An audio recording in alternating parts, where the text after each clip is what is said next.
Assalamualaikum warahmatullahi wabarakatuh.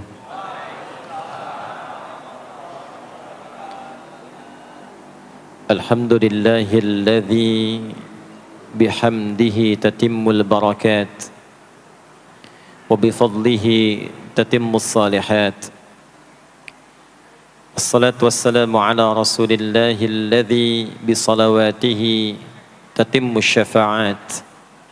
Fasalawatullahi wa salamuhu tammu alaihi wa ala ahlihi wa alihi wa dhurriyyatihi wa ashabihi wa ummatihi ila yaumil mi'ad.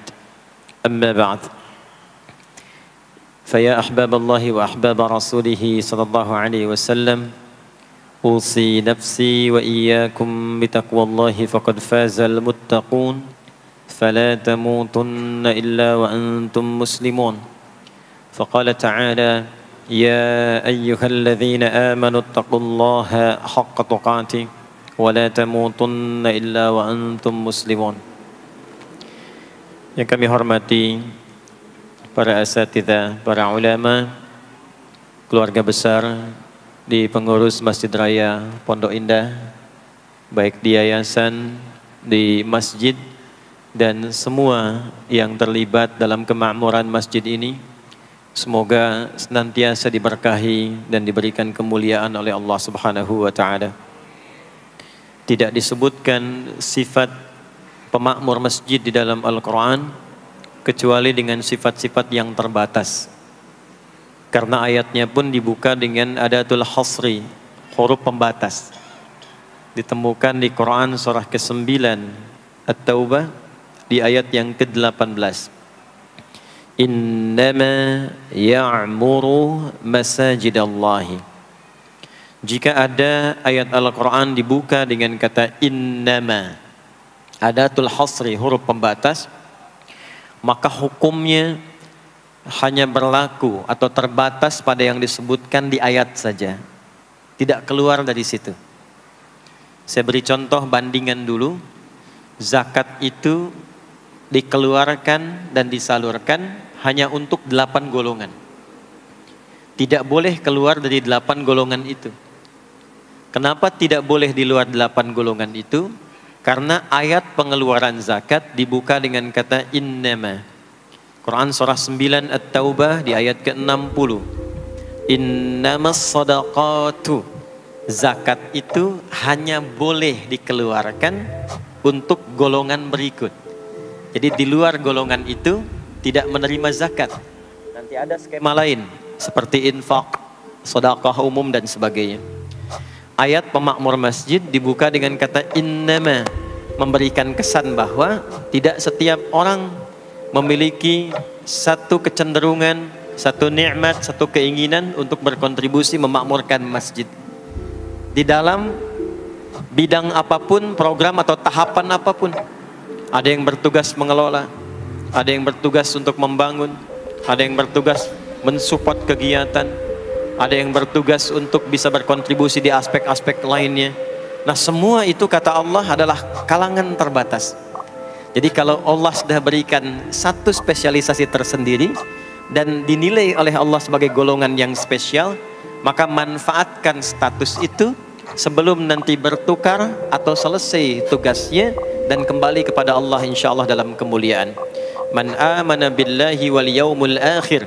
Man amana billahi wal yaumil akhir. Orang-orang yang diberi kesempatan memakmurkan masjid itu, kata Allah, harus menyatukan dulu visinya sebelum membuat program. Jadi sebelum membuat program di masjid, satukan dulu visinya. Visinya untuk mendapatkan ridha Allah. Proyeknya akhirat, untuk membawa bekal pulang saat akan dihisab. Jika semua kepentingannya lillah, semua karena Allah, maka apa yang kemudian Allah tunjukkan? Orang-orang itu akan jadi istimewa di hadapan Allah, lalu mulai membuat program dari kenikmatan salat yang khusyuk, wa aqamas shalah, pengelolaan harta yang bisa bermaslahat untuk kepentingan-kepentingan agama dan sosial, wa ataz zakah, walam yakhsha illallah, dan semua fokusnya karena Allah. Fa'asa ulaika ayyakunu minal muhtadin, maka orang-orang yang beraktivitas demikian insyaallah akan digolongkan pada golongan orang-orang mendapatkan kemuliaan dan petunjuk dari Allah Subhanahu wa taala. Semoga kita semua termasuk dari bagian ayat yang disebutkan tadi. Bapak Ibu sekalian, tadi banyak disampaikan tentang kemuliaan dan kegiatan waktu subuh. Sampai ada program pejuang subuh. Mudah-mudahan nanti selanjutnya ada pejuang zuhur. Setelah itu pejuang asar. Setelah itu pejuang maghrib. Lalu disempurnakan dengan pejuang isya. Ada apa di waktu subuh? Apa perbandingannya dengan waktu-waktu yang lainnya? Mengapa sebagian nama yang disematkan di dalam ibadah di waktu-waktu itu justru tidak sama dengan nama waktunya, tapi disebutkan dengan nama-nama yang berbeda? Zuhur kenapa dengan zuhur tidak nahar? Asar kenapa disebut asar tidak masa? Subuh kenapa disebut subuh dan ada dua nama dengan fajar? Ya, kenapa namanya dua? Itu yang coba kita hadirkan di pertemuan kajian kali ini. Mudah-mudahan dari pencerahan yang kita dapatkan di kesempatan pagi ini ada bakal terbaik yang kita bawa pulang setelah menunaikan ta'lim ini insyaallah. Tidak cukup dengan amin, kita mulai dulu ya.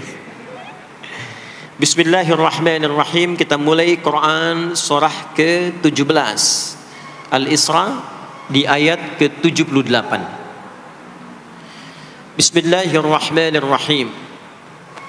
Aqimis salata liduluki syamsi ila ghasaqil laili wa qur'anal fajr inna qur'anal fajri kana mashhuda. Aqimis salat, tunaikan oleh kalian salat dengan sempurna, dengan benar. Penting dicatat, setiap ada perintah menunaikan salat dalam Al-Quran yang salatnya dimaknai sebagai ibadah formal, bukan bermakna doa biasa. Jadi ada salat yang bermakna umum yaitu doa. Jadi doa itu disebut dengan salat. Karena itu dalam fiqih as-salatu hiya doa. Salat itu secara bahasa disebut dengan doa.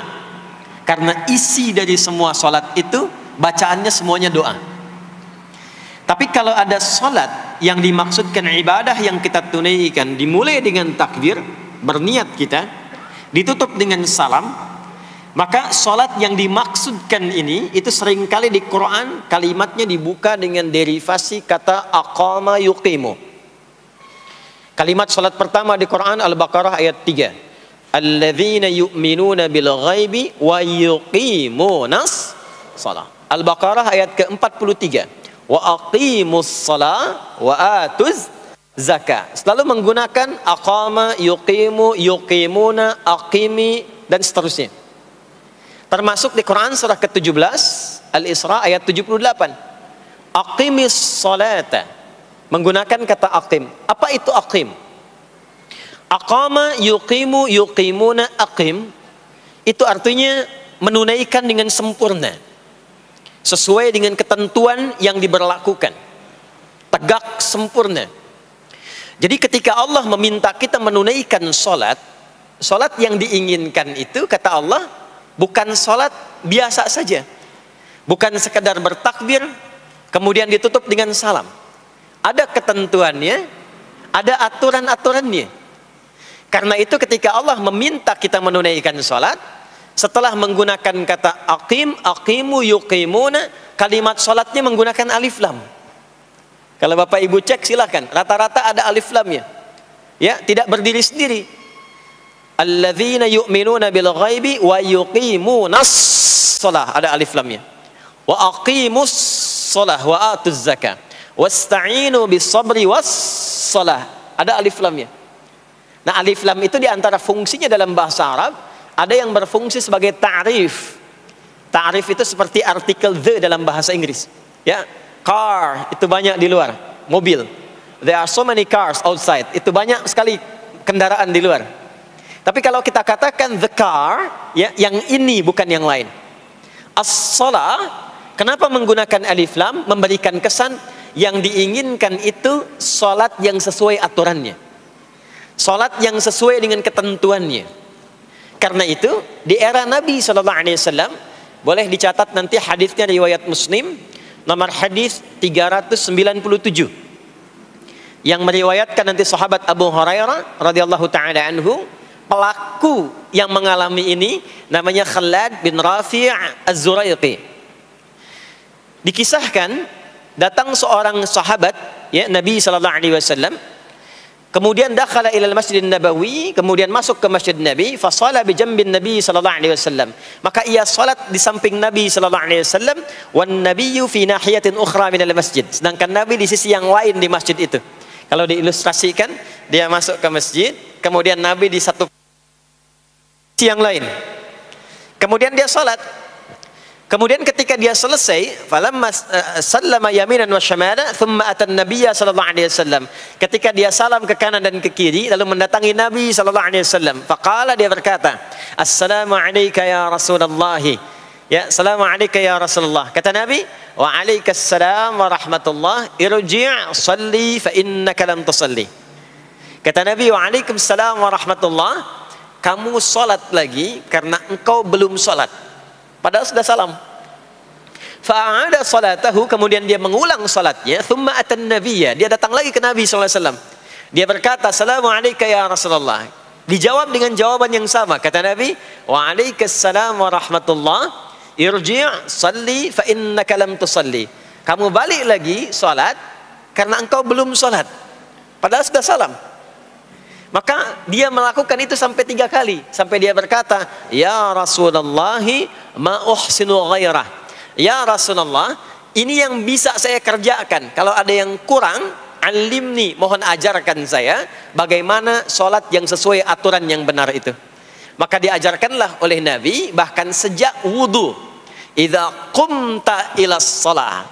Kembali muncul kalimat tadi, aqama yuqimu. Kata Nabi, jika engkau sholatnya ingin sempurna, fa asbighil wudu, maka mulai dengan wudu yang sempurna. Maka biasanya orang kelihatan dari wudunya. Orang yang baik sholatnya itu mulai kelihatan dari sejak wudunya. Jadi kalau wudunya tidak sempurna, buru-buru, yang dibasuh tidak sempurna, itu pasti akan berdampak kepada sholatnya. Setelah itu, thumma istaqbil qiblah, lalu menghadap ke arah kiblat. Lalu diajarkanlah oleh Nabi tata cara sholat mulai dari takbir sampai dengan selesai salam. Nah, sholat seperti ini jika benar oleh kita diikuti, jadi fokus baik-baik di sini, benar-benar diikuti oleh kita aturannya dari mulai wudu sampai dengan salam, maka Allah akan berkenan memberikan 5 kemuliaan yang dicurahkan pada seorang hamba saat di dunia. Jadi kalau pahala di akhirat, pahala sholat kita dapatnya di akhirat. Sekali menunaikan sholat dapat 10 poin. Itu ada di Quran surah ke-6 Al-An'am di ayat 160. Man jaa'a bil hasanati falahu asyru amthaliha. Siapa yang mengerjakan perbuatan hasanah, perbuatan baik yang punya nilai pahala, maka diberikan nilainya 10. Di dalam Al-Quran, sholat itu disebut dengan hasanah, perbuatan baik yang punya nilai pahala. Itu ada di Quran surah ke-11 Hud di ayat yang ke-114. Aqimis salata tarafain nahar wa zulafan minal lail innal hasanati yudhibnas sayyiat. Tunaikan sholat di pembuka siang sampai akhirnya, sampai ketemu malam. Jadi dari subuh, zuhur, asar, maghrib sampai ke isya. Semua solat itu kata Allah disebut dengan hasanat. Innal hasanat. Hasanat jamak dari hasanah. Jadi solat disebut dengan hasanah. Kalau kita menunaikan solat di Al-An'am ayat ke-160, maka diberikan poin. Poinnya namanya ajrun. Ya, kita sebut dengan pahala. Pahala itu bahasa Qur'annya ajrun. Di Quran surah At-Tin, lahum ajrun ghairu memnun. Begitu kita mengerjakan amal soleh, maka diberikan pahalanya. Perbuatan amal solehnya disebut dengan hasanah, pahalanya disebut dengan ajrun.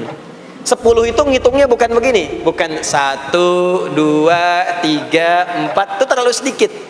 Di hadis Muslim, ukuran 1 keduanya 500 tahun, 2 ketiganya 500 tahun, 3 keempatnya 500 tahun. Jadi sekali kita menunaikan sholat, 10 nilainya, setiap 10 itu 1 keduanya 500 tahun, 2 ketiganya 500 tahun. Kalau ditunaikan di masjid, ya, ditunaikan di masjid, nanti dapat lagi tambahan pahalanya. Baru masuk datang ke masjid dengan niat sholat, bukan yang lain ya.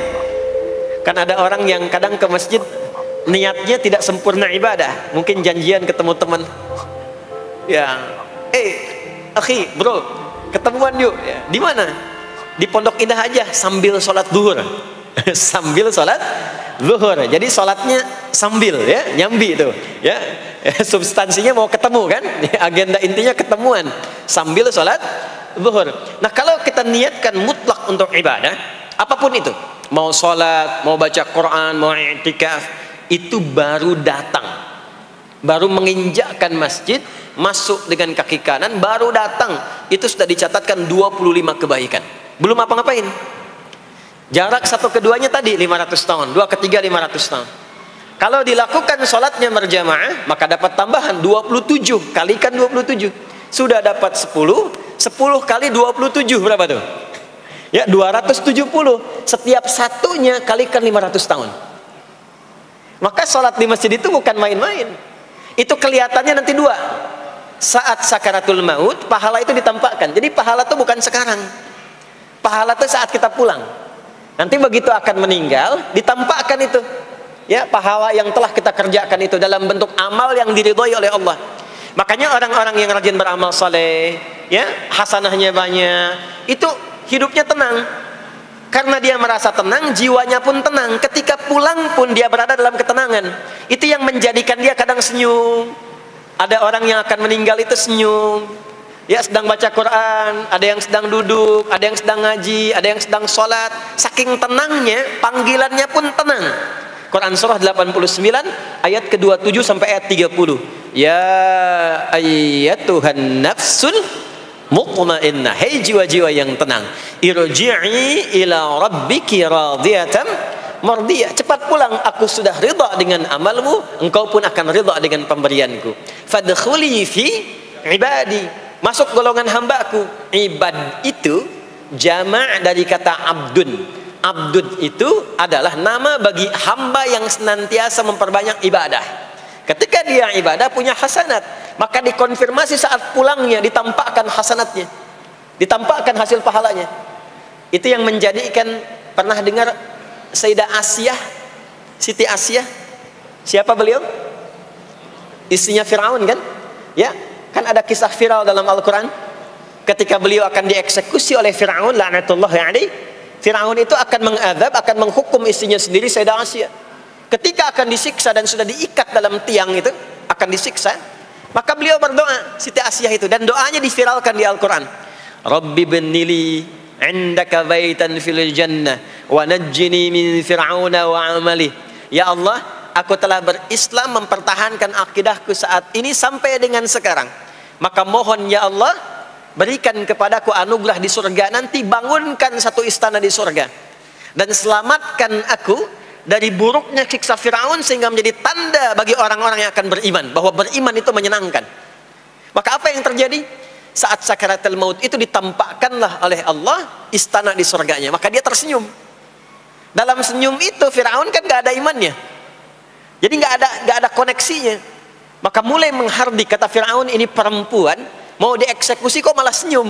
Dia nggak tahu kalau dalam keadaan itu surganya sedang ditampakkan, istananya ditampakkan. Maka meninggallah beliau dalam keadaan sedang menatap istana surganya, ya, dan berhasil wafat dalam husnul khatimah. Dan Fir'aun tidak mencelakai, tidak menghukum, tidak menyiksa beliau itu kecuali dalam keadaan sudah wafat, ya, ini tak terasa lagi. Nah, itulah orang-orang yang saleh, orang-orang yang punya banyak hasanah, ditampakkan sakaratul mautnya, lalu dihisab, nanti baru dikonfirmasi. Maka sekarang diberitakan sebagai ilmal yaqin, saat sakaratul maut diperlihatkan sebagai ainal yaqin, saat masuk nanti ke surga dirasakan sebagai haqqul yaqin. Maka ada ilmal yaqin, ainal yaqin, haqqul yaqin. Itulah yang menjadikan kita sering berdoa supaya semua kegiatan dunianya menjadi hasanah, dan di akhirat dikonfirmasi lagi hasanahnya. Ada di Al-Baqarah surah kedua di ayat ke-201. Wa minhum may yaqulu rabbana atina fid dunya hasanah wa fil akhirati hasanah wa qina adzabannar. Nah, perbuatan hasanah yang pertama itu salat. Jadi ketika kita sholat ada pahala. Pahala itu urusan akhirat. Nanti ketika meninggal dapat. Itu bekal pulang. Kita gambarkan nih supaya nggak bingung ya. Yuk, kita ilustrasikan sejenak ya. Bismillah. Bapak Ibu kelihatan ini ya? Ibu kelihatan Bu ini? Alhamdulillah, alhamdulillah. Ini pejuang subuh belum ditulis sudah kelihatan ya.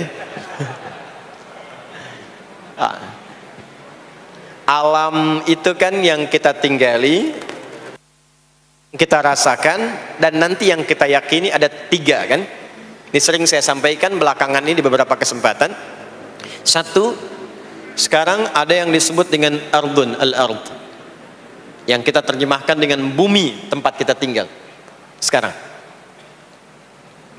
ya, sekarang kita ada di mana?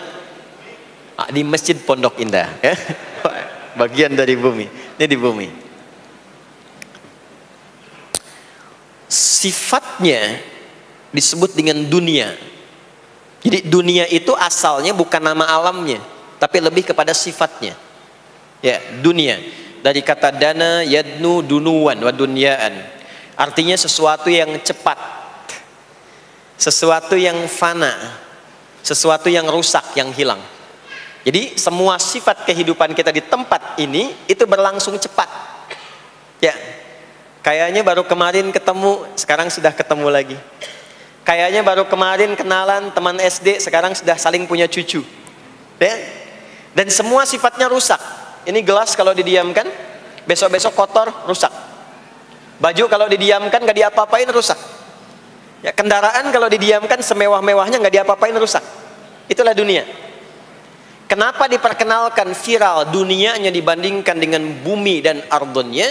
Untuk memberikan kesan yang kuat kepada jiwa kita. Hei, jangan sampai terjebak dengan kehidupan dunia yang sementara yang ditinggalkan. Jangan memperebutkan sesuatu yang rusak. Jangan berselisih pada sesuatu yang hilang. Ya, kan sekarang banyak orang aneh ya, memperebutkan sesuatu yang pada akhirnya yang diperebutkan itu rusak sendiri. Ya, memperebutkan sesuatu, berselisih pada sesuatu yang akan ditinggalkan, kan sama-sama meninggal. Untuk apa memperselisihkan sesuatu yang akan ditinggalkan? Kok bisa berantem, berselisih, saling mencela pada sesuatu yang sama-sama akan ditinggalkan? Itulah kenapa sering dipopulerkan dengan nama dunia. Dunia, ingat ya, kita tinggal di dunia ini. Maksudnya apa? Hei, hidupmu sementara. Hei, terkadang kita lupa bahwa itu akan berlangsung dengan cepat. Saat nanti meninggalkan tempat itu, ada tempat lain yang akan kita kunjungi. Setelah dunia apa? Belum ke akhirat. Ada waiting room dulu. Nah, sini ada waiting room.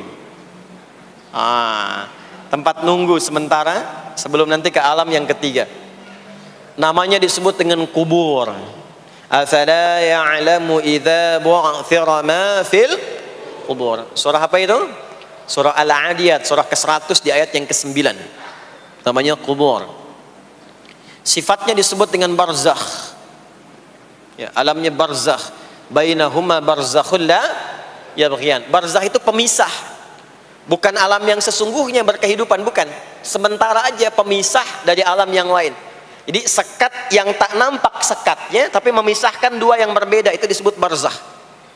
Bapak Ibu, kalau kita pernah lihat di lautan, atau orang diving, menyelam ke laut, atau kita lihat misalnya suka ada program di YouTube ya, tentang lautan itu, kan air yang tembus ke laut itu dari mana-mana kan, dari sungai menyatu. Pernah lihat ada bagian lautan tertentu yang nggak nyambung tuh arusnya antara kanan dengan kirinya. Ikan yang di sini nggak bisa tembus ke sini, begitu ke sini balik lagi, sini balik lagi. Nah itu barzakh namanya. Barzakh pemisahnya, nggak kelihatan tapi memisahkan dua bagian yang tidak menyatu.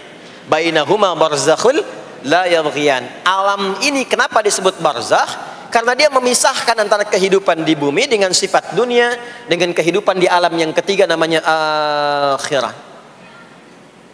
Akhirat. Kalau sudah ada taknya, ada akhir, ada akhirat. Kalau sudah ada taknya di ujung, itu artinya ujung sesuatu yang gak ada awal lagi setelah itu. Ya sudah berakhir di situ. Ya. Jadi kalau di sini meninggal, masuk ke sini. Di sini selesai, ke sini ke akhirat. Tapi kalau di akhirat ini ujungnya nggak ada meninggal lagi, ya, nggak ada wafat lagi, nggak ada meninggal lagi.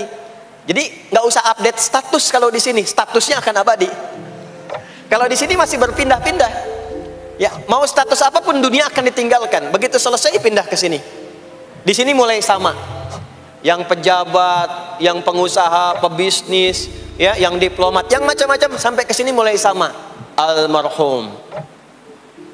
Nanti bedanya dihisab, begitu sampai sini statusnya akan diraih sesuai dengan amalan yang ada di sini.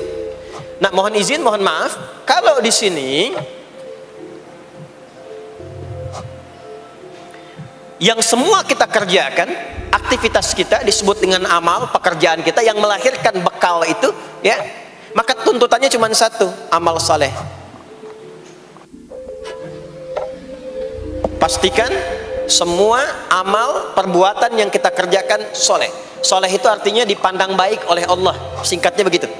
Kalau makan dengan cara yang soleh, yang Allah senangi, minum yang soleh, berpakaian yang soleh, bekerja yang soleh. Maksudnya kalau Anda cari pekerjaan, cari yang dibenarkan oleh Allah.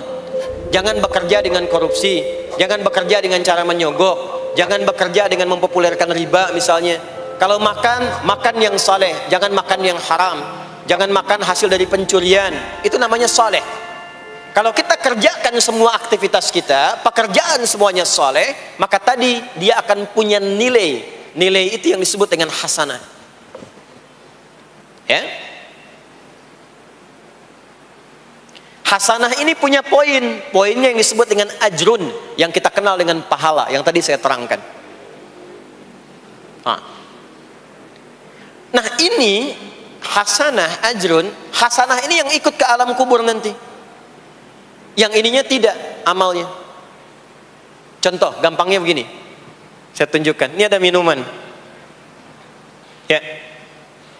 Minum itu kan aktivitas standar, amal standar untuk menghilangkan haus. Siapapun bisa minum.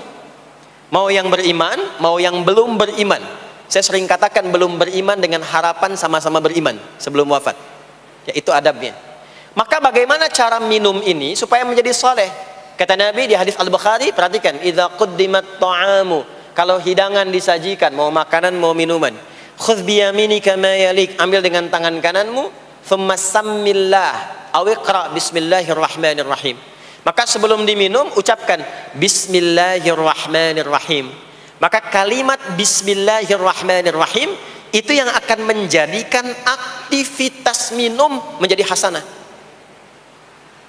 Dituliskanlah pahalanya, namanya ajrun. Minumannya selesai, itu masalah dunia. Hausnya hilang, keluar jadi kotoran, itu minumannya. Jadi gelasnya nggak ikut ke alam kubur. Ya, minumannya nggak ikut. Yang ikut apanya? Ini hasanahnya. Jelas sampai sini? Karena itu, semua aktivitas yang kita kerjakan dalam berkehidupan itu pasti ada pedoman dalam Al-Quran dan hadis detailnya untuk membimbing semua aktivitas kita menjadi soleh. Pedoman itulah yang sering kita kenal dengan nama doa namanya.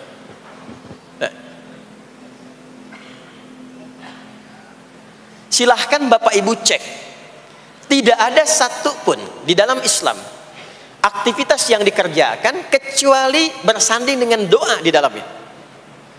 Coba cek ya, bangun tidur sudah ada doanya? Sudah. Makan ada doanya? Berpakaian ada doanya? Dan kalau kita mau jujur, itu semua aktivitas doanya nggak sama. Bangun tidur dengan mau tidur sama nggak doanya? Bahkan urusan ke masjid nih, masuk masjid ada doanya nggak? Kakinya diatur kan? Kanan. Keluar masjid ada doanya? Doa masuk dengan keluar sama nggak? Beda. Ada yang mau ke toilet ya, masuk toilet, kakinya diatur nggak? Kaki apa masuknya? Kiri. Keluar? Ada doanya nggak? Nah, perkara ke toilet pun bisa jadi amal soleh. Karena semua yang dikerjakan dalam Islam itu bernilai. Allah itu ingin mendidik kita, jangan sampai melakukan sesuatu yang tidak ada manfaatnya. Dan kalau sudah ada manfaat, jangan tanggung. Jangan hanya jadikan kegiatan itu terbatas pada satu alam saja. Dunia dapat tapi alam kubur gak dapat. Dunia dapat tapi akhirat gak punya bekal. Gimana nanti pulang ke akhiratnya? Ya. Saya mau tanya sebentar. Maaf ya. Kita yakin nggak bahwa kita akan meninggal? Saya ulang, yakin nggak akan meninggal? Baik. Sekarang pertanyaannya, kalau sekiranya meninggal, pindah alam atau tidak? Pindah kan?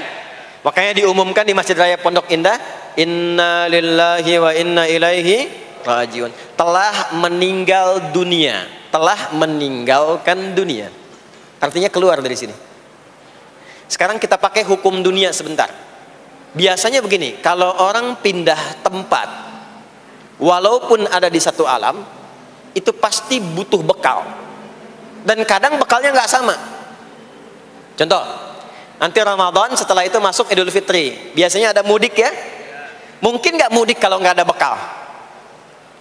Saya sering perhatikan setiap tahun, orang itu mau mudik kalau ada bekalnya. Masya Allah, cuman motornya bebek, ya. Tapi kan bekalnya ada yang singa, ada yang sapi, ya. Itu ditambah lagi pelepah pisang, kasih dus lagi, kasih tulisan, sayang tunggu aku pulang, gitu kan? Kan dikumpulkan kan? Dan saya pernah tanya, kenapa Mas gak pulang? Gak ada bekal Pak, katanya. Jadi orang mau pindah tempat saja, itu perlu ada bekal. Anda kesini kalau nggak ada bekal nggak mungkin sampai. Sekarang kalau pindah dari Indonesia ke Singapura, sama nggak mata uangnya? Beda. Di Malaysia sama nggak? Semakin jauh ke Saudi, ke Amerika, hukumnya mengatakan setiap pindah tempat pasti bekalnya beda. Jangan pernah kita mengharapkan atau membuat hukum sendiri ketika pindah tempat. Jadi sesama dunia saja tempatnya, bekalnya sudah beda. Sekarang Anda menginginkan pindah alam dari dunia ke kuburan, bekalnya pengen sama, mustahil. Makanya sejak kita meninggalkan dunia, semua paket dunia tanggal di atas, pindah ke bawah, selesai. Nih bajunya ini nggak akan ikut nih, ganti. Ya namanya kafan kan, dan di kafan itu sudah nggak ada kantongnya. Coba dicek tuh, ada kantongnya nggak kan kafan tuh? Nggak ada. Dan ini nggak akan dibawa nih, handphone yang bagus lagi dipakai ngerekam nih, nggak akan ikut. Ah saya mau dipakai aja, ntar kalau malaikat nanya man buka, nih sudah pernah ikut kajian. Rombongan Ustaz Adi. Ya beda, ini beda alam. Maka yang ikut apanya?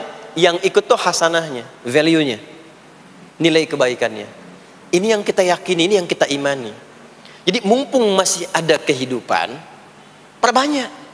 Kalau dulu sadar banyak yang salah, sekarang sisanya ganti dengan yang soleh.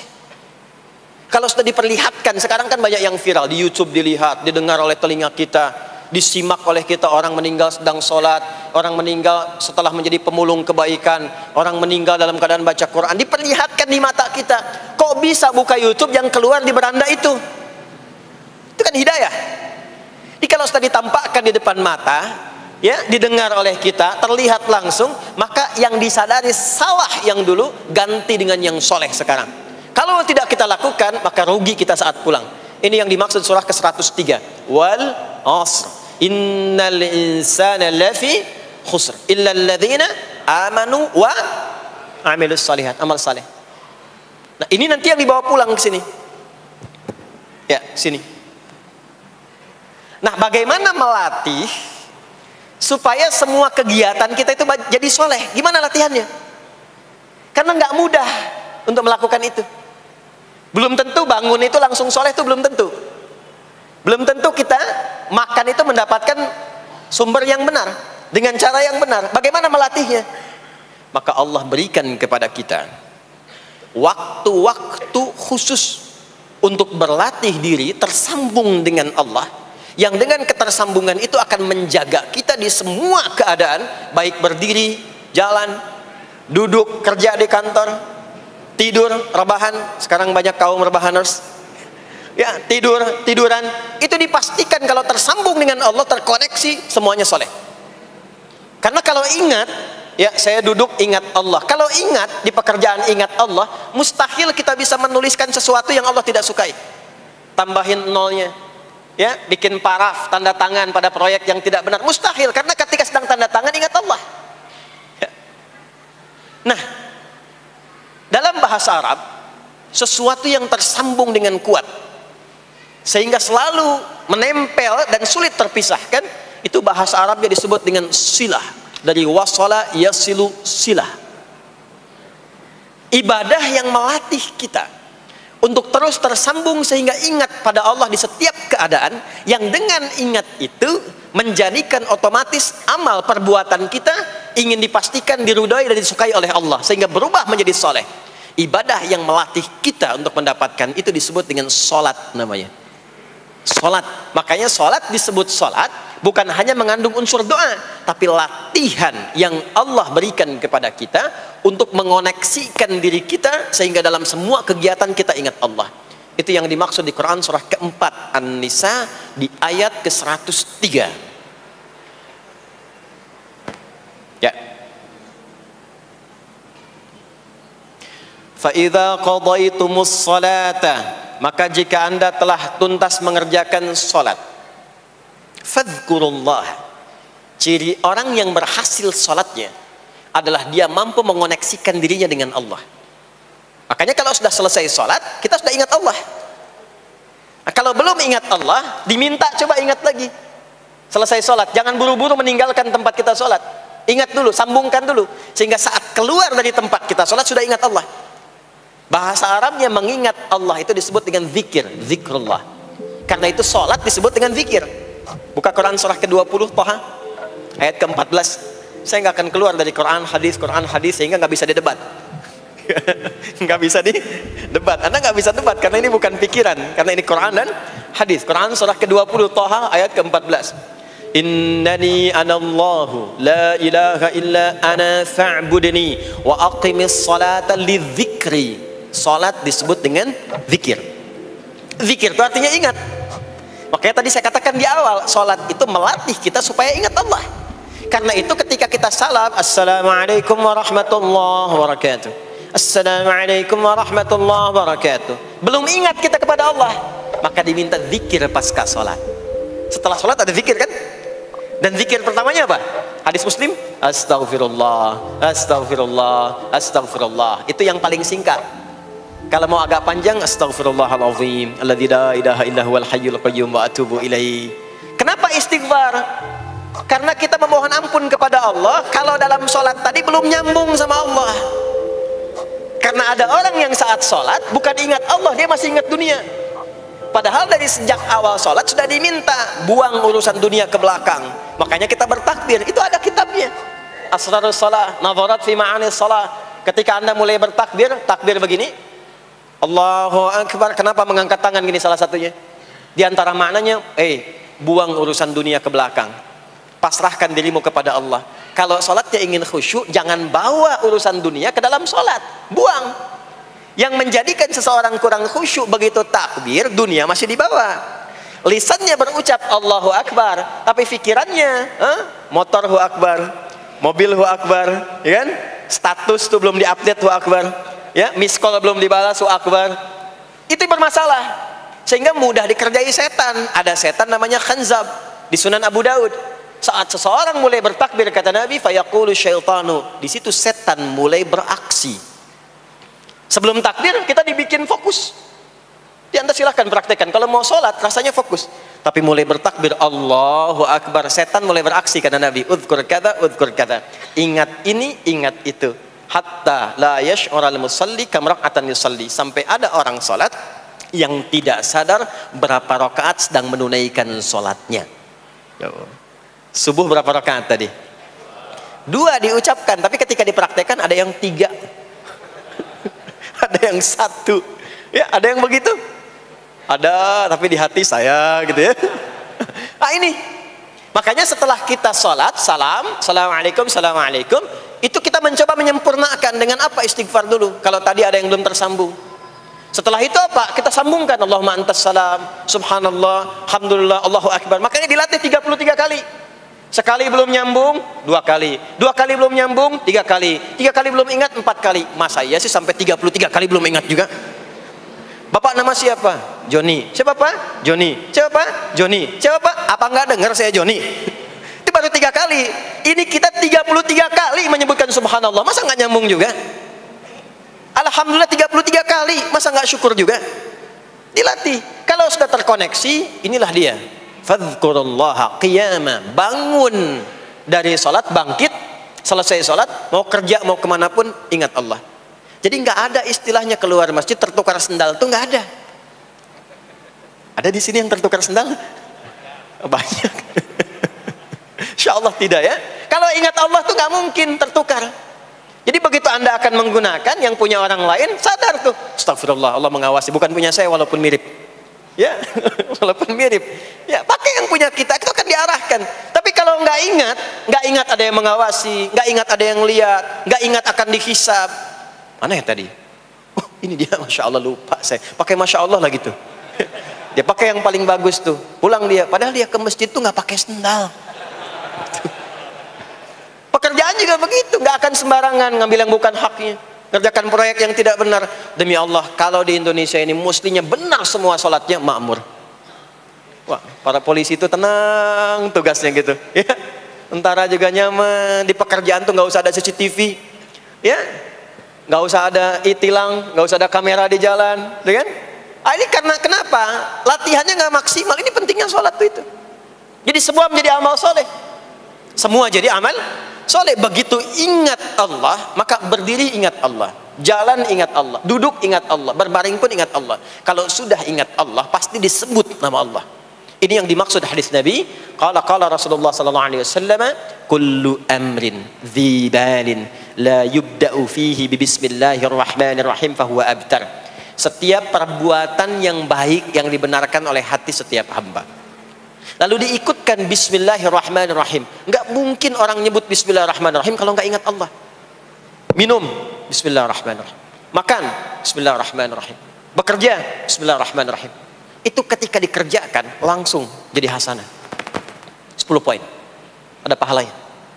Dan jangan dianggap ringan ya. Ini kalimat ringan tapi menentukan saat pulang, saat meninggal nanti. Nah, kalau nggak disebutkan bismillahirrahmanirrahim atau tidak bacakan doa yang menyertainya, maka jadi dunia saja, solehnya hilang, tinggal amalnya. Dibalasnya di dunia, akhiratnya nggak ada. Itu yang dimaksud Quran surah ke-25 Al-Furqan ayat 23. Wa qadimna ila ma 'amilu min 'amalin faj'alnahu haba'an manthura. Kalau ada orang berbuat baik di dunia tapi tidak disertakan niat akhirat, kami balas dunianya. Anda kerja belasan tahun, puluhan tahun untuk dunia aja, dapat gaji, dapat benefit, dapat penghargaan. Ada yang juara, ada yang dapat bintang, champion, ya, ada yang promosi jabatan, tapi niatnya untuk dunia. Allah adil, kata Allah, kerja keras dia untuk dunia, saya balas dengan balasan dunia. Tapi kalau diniatkan akhirat, dunia dapat, akhiratnya pun dapat. Kan kerjanya sama, etosnya sama, di tempat yang sama. Kita niatkan akhirat, gak ada ruginya. Begitu meninggal, dapat. Beruntungnya dan bersyukurnya kita sebagai muslim, kita itu lengkap informasinya. Urusan kubur ada informasinya, akhirat ada informasinya. Silahkan komparasikan dengan informasi dan sumber manapun. Ditemukan nggak yang informasi detail seputar kubur, seputar hisab, seputar kiamat, seputar surga, seputar neraka? Cuma di Islam. Itu yang kita syukuri, supaya kita siap-siap. Bukan sekedar dibaca, baca ada pahalanya, tapi siap-siap ada konsekuensi kebaikannya. Ini balik ke sini. Karena itu saya katakan dari awal, pertama Bapak Ibu sekalian, sholat itu menjadi ibadah paling pokok karena dia akan mengantarkan kita pada konektivitas yang kuat dengan Allah Subhanahu wa taala. Ini poinnya. Kalau sudah nyambung dengan Allah, bukan cuma jadi amal soleh. Orang-orang yang tersambung dengan Allah di semua aktivitas kehidupannya, maka akan mendapat jaminan langsung dari Allah Subhanahu wa taala yang memudahkan semua urusan hidupnya. Mudah sukses, mudah bahagia, mudah tenang. Semua kemudahan yang kita raih dalam konteks kebahagiaan, ketenangan, kesuksesan itu kalau digabungkan semua maknanya, berubah katanya menjadi falah. Apa namanya? Falah. Falah itu bahagia, sukses, nyaman. Kalau dibuka kamus English Arabic misalnya, falah itu bahasa Inggrisnya success and happiness. Bukan cuma bahagia, bahagia dan sukses.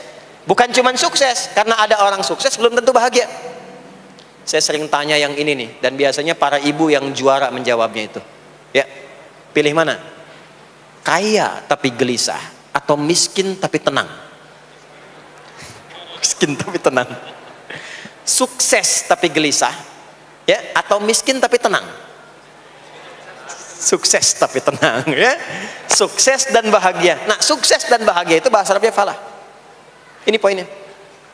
Falah. Ah, sekarang coba kita dengar baik-baik. Cek telinganya masih ada nggak tuh? Cek telinga masih ada nggak? Setiap hari, di setiap pergantian waktu dalam sehari. Pergantian waktu sehari itu ada 5. Dari mulai subuh, ke siang, zuhur, ke sore, asar, mau habis sore menjelang malam, maghrib, muncul malam, isya. Itu setiap hari 5 kali berganti waktu diperdengarkan oleh Allah. Hambaku, kamu harus bahagia. Hambaku, kamu harus sukses. Apapun pekerjaanmu, sukses. Apapun aktivitasmu, harus bahagia. Harus senang, harus tenang. Falah. Kuncinya apa? Salat. Diperdengarkanlah hayya 'alas shalah. Diperdengarkan di telinga kita. Telinga bahasa Arabnya udhun. Jamaknya adzan. Maka kalimat yang diperdengarkan 5 kali sehari itu disebut dengan adzan. Dan satu-satunya lafaz yang diperdengarkan 24 jam di muka bumi ini tak pernah berhenti. Makanya setiap tempat terjadi perbedaan waktu sholat. Ya, di sini tadi subuhnya jam berapa? 4.13, 12, 49, 4.10. Terjadi perbedaan pendapat tentang waktu subuh. Ya, ini menandakan bahwa bukan dari tempat yang sama. Saya di Bekasi tadi 49, 4:09, sini 4:13. Jadi setiap detik, setiap menit, ini adzan, sana adzan, ini adzan, sana adzan, terus bersautan. Dan kalau kita dengarkan sedunia itu dari beda waktu, 24 jam diperdengarkan. Hayya 'alas shalah, ayo salat. Kenapa mesti salat ya Allah? Hayya 'alal falah. Dengar tuh baik-baik kata Allah. Salat akan mengantarkan engkau pada kebahagiaan.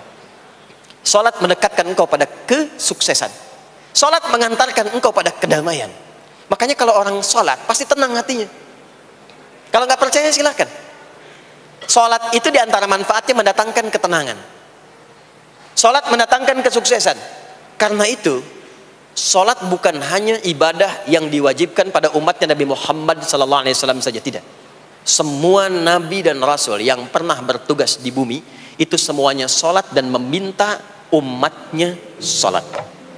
Hanya memang kita yang paling sempurna menunaikannya, caranya. Ya, dulu umat nabi-nabi lain juga salat. Contoh, Nabi Musa salat.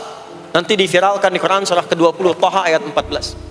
Nabi Isa alaihi salam yang paling dekat ke Nabi Muhammad 600 tahun sebelum Nabi lahir, itu salat. Beliau salat. Diviralkan di Quran surah 19 Maryam ayat 31 sampai 33. Ya, sampai ke 33-nya wa ja'alani mubarakan aina ma kuntu wa awsani bis shalah. Salat. Siapa lagi? Nabi Zakaria. Nabi Zakaria itu kapan beliau mendapatkan berita gembira akan punya anak? Saat salat. Jadi berdoa, masuk ke mihrabnya Maryam, melihat Maryam punya banyak keistimewaan, maka beliau salat di mihrabnya itu. Di Quran surah ketiga Ali Imran ayat 38 sampai 39. Hunalika da'a Zakaria rabbah qala rabbi habli min ladunka dzurriyyatan thayyibah innaka sami'ud du'a. Turun jawaban, fanadathul malaikatu wa huwa qa'imun yusalli fil mihrab. Annallaha yubashshiruka bi Yahya. Jadi Nabi Zakaria itu dapat berita akan punya anak namanya Yahya saat salat. Di salat itu kalau dikerjakan bisa berdampak pada percepatan terkabulnya doa. Minta apapun dijawab sepanjang maslahat. Makanya nanti untuk umat Nabi Muhammad jangan tunggu, panggilan salatnya adalah panggilan langsung dari Allah. Minta, punya masalah apa? Aku selesaikan kata Allah. Di salat itu bukan main-main. Bukan beban, bukan sekedar kewajiban, tapi kewajiban yang dipaksa untuk membahagiakan kita. Kalau Allah nggak sayang, nggak akan disuruh sholat. Pak, Bu, itu panggilan sholat. Perhatikan panggilan pertamanya, Al-Baqarah ayat 45. Wasta'inu bis sabri wassalah. Kata Allah, hei hambaku, kalau engkau punya masalah, sabar dulu, terima. Karena aku titipkan masalah itu kepadamu untuk meningkatkan kualitas hidupmu, bukan ingin membebanimu. Dan tidak mungkin aku uji engkau dengan masalah itu kecuali engkau mampu mengatasinya. La yukallifullahu nafsan illa wus'aha. Nah sekarang bawa itu lewat sholat, minta solusi kepada Allah, terima dulu dengan sabar. Setelah itu belajar untuk meningkatkan kualitas hidup, dan bawa lewat sholat, minta solusi. Ternyata saat kita menunaikan sholat, Itu diperintahkan oleh Allah. Minta, punya masalah apa? Makanya kita katakan, begitu Allah perintahkan wasta'inu bis sabri wassalah. Hei, kalau punya masalah terima dengan sabar, minta tolong, minta solusi kepada Allah lewat salat. Maka ketika kita minta, kita robah kalimatnya dari wasta'inu, kata perintah, menjadi bentuk permohonan, fi'il mudhari. Iyyaka na'budu wa iyyaka nasta'in. Itu ketika Anda mengucapkan iyyaka na'budu wa iyyaka nasta'in, fikihnya begini, ucapkan di lisan, hadirkan dalam hati dan pikiran kita masalah apa yang sedang kita rasakan. Minta kepada Allah solusinya. Minta. Ini bukan sekedar diucapkan. Karena hadis qudsinya berbunyi begini, hadis qudsinya. An Abi Hurairah radhiyallahu taala anhu qala Rasulullah sallallahu alaihi wasallam qala Allah azza wa jalla, Allah berfirman. Saya langsung saja ke bagian kalimat iyyaka na'budunya. Idza qala al-'abdu, kalau seorang hamba berkata dalam salatnya, iyyaka na'budu wa iyyaka nasta'in, ya Allah, sekarang hamba salat kepadamu, ibadah hanya kepadamu, seperti yang kau perintahkan. Maka hamba memohon kepadamu, ya Allah, seperti yang kau janjikan. Wa iyyaka nasta'in. Lalu hadirkan dalam benak kita, ya Allah, engkau maha tahu sebelum hamba ungkapkan. Hamba punya persoalan ini. Mohon kepadamu, ya Allah, hilangkan semua masalah itu. Berikan hamba solusi yang terbaik. Berikan hamba keberkahan darimu. Itu sekilas hadir dalam jiwa kita. Maka apa yang terjadi? Qala Allah azza wa jalla, dijawab kalimatnya itu, hadza baini wa baina 'abdi wa li 'abdi ma sa'al. Ini perjanjian antara aku dengan hambaku. Kalau hambaku benar salatnya sampai kalimat ini, apapun yang dia mintakan sekarang, aku akan kabulkan. Sepanjang itu ada maslahat untuk dirinya. Dicontohkan itu oleh Nabi Zakaria. Beliau itu minta saat berdiri, Pak, bukan saat sujud. Dimulai dari berdiri. Nanti akumulasinya saat sujud. Itu berdiri aja kalau benar mintanya dikabulkan. Tidak menunggu selesai sholat. Dan ada fikihnya, nggak sembarangan, ada fikihnya nanti. Ada fikihnya, ya, ada tuntunannya. Poinnya adalah sholat itu solusi. Makanya jangankan Nabi yang tadi saya sebutkan, Nabi Ismail, itu saking pentingnya sholat, wasiat beliau yang diviralkan di Al-Quran untuk semua keluarganya, sholat.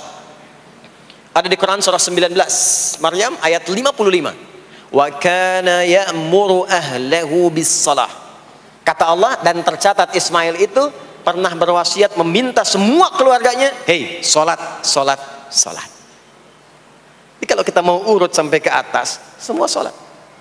Muhammad sallallahu alaihi wasallam bin Abdullah bin Abdul Muttalib bin Hashim bin Abdul Manaf bin Qusay bin Murrah bin Kilab bin Ka'ab bin Ghalib bin Fikir bin Malik bin Nadar bin Kinana bin Khuzaimah bin Mudrikah bin Ilyas bin Nizar bin Mudar bin Ma'ad bin Adnan bin Addi bin Adri bin Muqawwam bin Nahur bin Tarikh bin Ya'rub bin Yasjub bin Nabit bin Ismail alaihi salam bin Ibrahim alaihi salam bin Azar atau bin Nahur bin Abir bin Kinan bin Arfakhshad bin Sam bin Nuh alaihi salam bin Mikhlail Matusyalah bin Kinan bin Anwas bin Thith bin Adam alaihi salam.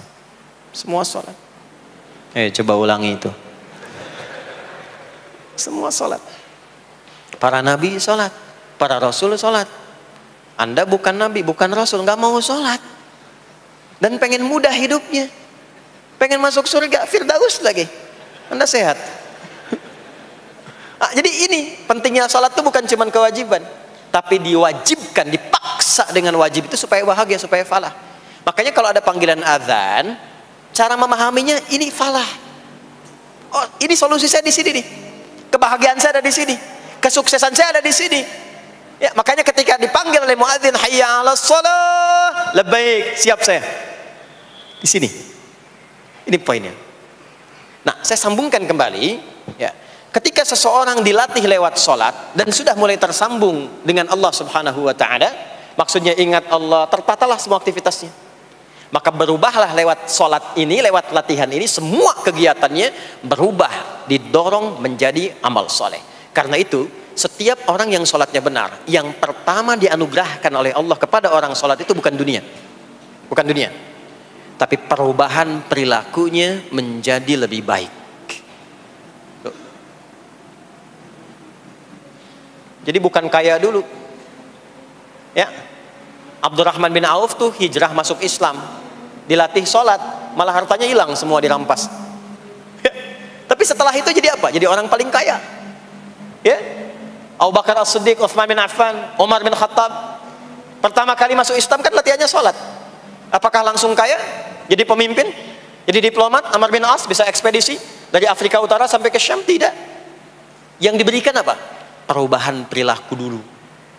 Dihilangkan sifat-sifat buruknya, dijaga dengan kemuliaan. Jadi dua sumber yang menjadikan manusia itu buruk dalam nafsunya, itu ada dua. Di nafsu itu nanti punya dorongan untuk mengarahkan kepada yang buruk, namanya fujur. Lawannya nanti takwa. Lawannya takwa. Di Quran surah Asy-Syams surah 91 ayat 7 sampai 10, wa nafsi wa ma sawaha fa alhamaha fujuraha wa taqwaha. Nah, fujur itu nanti yang membisikkan, mengarahkan kepada hal-hal yang negatif. Itu yang ditunggangi oleh setan. Setan memberikan was-was itu ke nafsu, ke fujurnya.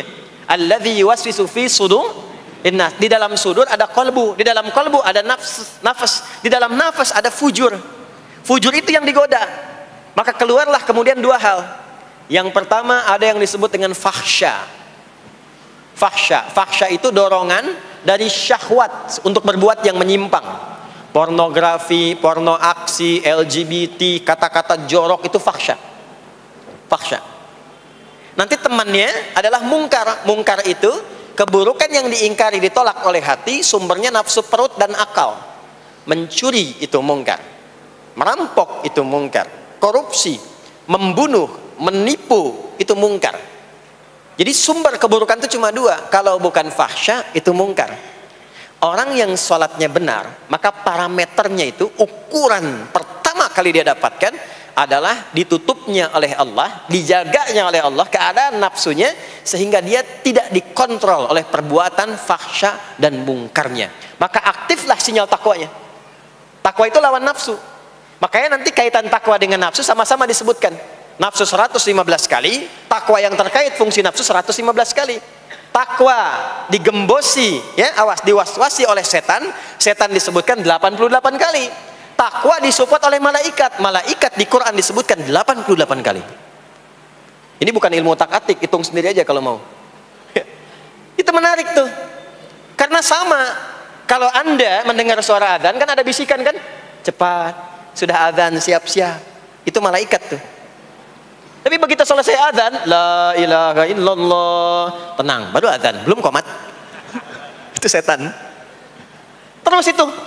Terus dua-duanya tuh, ya, memberikan bisikan, yang satu mensupport dan seterusnya. Yang paling menarik adalah kalau sholat kita benar, maka sinyal takwa aktif. Makanya amalan takwa pertama itu sholat. Setelah beriman, amalan takwa pertama sholat. Al-Baqarah ayat 2 dan 3. Dzalikal kitabu la raiba fi hudal lil muttaqin. Siapa muttaqin, orang takwa di situ? Ayat 3-nya, alladzina yu'minuna bil ghaibi wa yuqimunas sholat. Jadi kalau sholatnya aktif, takwanya aktif, sinyalnya aktif, sinyal itu yang akan menutup fahsya dan mungkar. Maka turunlah Quran surah ke-29 ayat ke-45. Utslu ma uhiya ilaika minal kitabi wa aqimis shalah. Kita hafal tengahnya, innas salata tanha 'anil fahsya'i wal munkar. Maka kalau orang sholat tidak akan berbuat fahsya, tidak ada lagi yang melambai laki-laki. Allah, nggak ada. Laki-laki yang laki-laki, perempuan-perempuan. Nggak ada lagi tontonan-tontonan pornografi. Yang jorok-jorok, yang kotor-kotor. Nggak ada lagi kata-kata kotor di lisan itu. Karena lisannya dilatih untuk mengucapkan yang baik-baik. Allah, sami'allahu liman hamidah, subhanallah, alhamdulillah, Allahu akbar. Makanya pasca sholat tuh berubah. Maaf ya, Allah tidak memberikan kepada Nabi Muhammad SAW tongkatnya Nabi Musa, mukjizatnya Nabi Isa, apalagi Nabi Ibrahim dan selainnya. Tapi Allah turunkan Al-Quran kepada Nabi Muhammad SAW, lalu dipraktekkan Quran itu pertama lewat sholat. Anda tahu apa yang terjadi?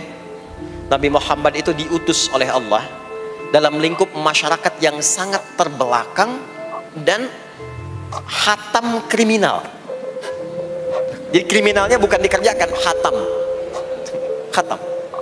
Dan nyaris tidak kenal kebaikan, makanya disebut dengan jahiliyah. Kalau Bapak Ibu tanya di zaman Nabi, ya maaf, ada pezina? Bukan cuman ada, hatam, perfeksionis zinanya. Gitu. Membunuh itu, ya, mabuk, ada orang mabuk kekinian di zaman jahiliyah, pemabuk amatir itu 5 kali sehari mabuknya. Yang amatir. Jadi kalau baru mabuk sekali, 2 kali, itu coba-coba. Amatir itu 5 kali. Pembegal. Ya, sekarang kita dengar berita ada begal ini itu. Jahiliyah itu sekampung begal semua. Kampung Gifar. Tapi Allah menghendaki Rasulullah latih lewat salat. Apa yang terjadi? Berubah jahiliyah itu, berubah menjadi khairu ummah. Umat terbaik yang paling teladan, yang menginspirasi, yang pernah berkehidupan di bumi. Sampai persaksiannya dari Allah langsung turun Quran surah ketiga Ali Imran ayat 110. Kuntum khaira ummatin ukhrijat linnas. Jadi kalau ada orang dermawan, itu yang paling dermawan. Kalau ada orang sabar, itu yang paling sabar. Kalau ada pasar yang paling ideal, itu yang paling bagus. Berubah itu. Ya. Kenal Abu Dzar Al-Ghifari? Ayo kenal. Enggak. Abu Dzar Al-Ghifari itu nama aslinya Jundub bin Junadah. Di antara pemimpin begal di zamannya. Dari kota Ghifar. Ghifar itu kampung begal asalnya. Ya, hamukumullah. Masuk Islam. Datang ke Mekah. Bertemu dengan Rasulullah. Begitu masuk Islam, kata Jundub bin Junadah, ya Rasulullah, ausini au kama qala. Berikan saya nasihat. Kata Nabi, pulang sekarang. Kata beliau, enggak, saya mau umumkan keislaman saya depan Ka'bah. Kata Nabi, jangan lakukan. Sekarang orang masih belum tahu tentang Islam, nanti marah kamu dipukuli. Kata beliau, ya Rasulullah, saya ini membegal terang-terangan, masa bersyahadat sembunyi-sembunyi? Maka keluar ke depan Ka'bah, dia katakan, ya ma'asyara Quraisyin, hei semua orang Quraisy. Datang orang. Usyhidu bi annahu la ilaha illallah wa anna Muhammadar Rasulullah. Aku bersaksi, syahadat la ilaha illallah Muhammadar Rasulullah. Kalian mau apa? Dipukulin sampai pingsan. Sampai ketika akan diteruskan, ada riwayat mengatakan datang Sayyidina Ali bin Abi Thalib, ada yang mengatakan Sayyidina Hamzah, ya, bin Abdul Muttalib radhiyallahu ta'ala anhuma jami'an. Datang menyampaikan, jangan teruskan. Kalau ini meninggal, ini wafat, kita akan celaka karena kafilah kita akan lewat desa Ghifar. Kalau lewat Ghifar gak akan berhasil niaga kita, katanya. Ya, karena akan dihabisi semua ini orang Ghifar. Maka dibiarkan pergi, pulang. Tahu apa yang terjadi? Begitu Nabi hijrah ke Madinah, dikagetkan dengan suara kaki yang berdecak kencang, bang bung bang bung bang bung. Ternyata ada berita gembira, sekampung begal Ghifar itu masuk Islam semuanya, berubah jadi baik. Untuk menginspirasi generasi kemudian, maka dipopulerkanlah oleh beliau kunyahnya dengan nama daerahnya. Sayalah Abu Dzar Al-Ghifari. Al-Ghifari itu maksudnya apa? Dulu saya ini berasal dari Ghifar, kampung saya kampung begal. Cuma karena saya masuk Islam, diajarin sholat, diajarin baik, sekampung baik semua. Ya. Makanya orang-orang Arab setelah itu, bahkan non-Arab, kalau datang memperkenalkan daerahnya. Imam Al-Bukhari, itu nama aslinya bukan Al-Bukhari. Nama aslinya Muhammad. Punya bapak namanya Ismail, punya kakek namanya Ibrahim, kakek buyutnya Al-Bughirah, yang buyutnya Al-Bardizbah. Tinggal di kecamatan Ju'fah, Kabupaten Bukhara, Provinsi Khorasan, sekarang negaranya Uzbekistan.